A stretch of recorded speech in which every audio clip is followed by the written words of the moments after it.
আশুলিয়ায় টানা কর্মবিরতি ও আন্দোলনের পর বেশিরভাগ কারখানায় কাজে ফিরেছে শ্রমিকরা। তবে সাধারণ ও অনির্দিষ্টকালের ছুটি দেয়ায় প্রায় ৪৯টি কারখানা এখনও বন্ধ রয়েছে। সকাল থেকে বৃষ্টিকে উপেক্ষা করে নিজ কর্মস্থলে যোগ দেয় শ্রমিকরা। পরে পুরোদমে উৎপাদন কার্যক্রম শুরু হয়। শিল্প পুলিশের কর্মকর্তারা জানান, দিনভর কোথাও অপ্রীতিকর ঘটনার খবর পাওয়া যায়নি। পরিস্থিতি পুরোপুরি স্বাভাবিক রয়েছে। এর আগে কয়েকদিন ধরে বিভিন্ন দাবি নিয়ে কর্মবিরতি আন্দোলনে নেমেছিল শ্রমিকরা। অপরদিকে যৌক্তিক দাবি মেনে নেওয়ার পাশাপাশি কয়েকদিন ধরেই বিজিএমইএর কর্মকর্তা বিভিন্ন শিল্প কারখানার মালিক কর্তৃপক্ষ এবং স্থানীয় শ্রমিক সমাবেশ করে। সেখানে তারা শ্রমিকদের কাজে ফেরার আহ্বান জানান।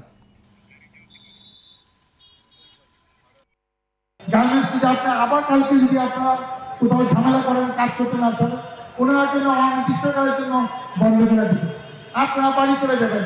কিন্তু এই যে 7 দিন 5 দিন 3 দিন আপনি কাজ করলেন না, বাসায় ঘুমাইলেন, যার যার বাড়িতে চলে গেলেন, ক্ষতিটা কার হইল?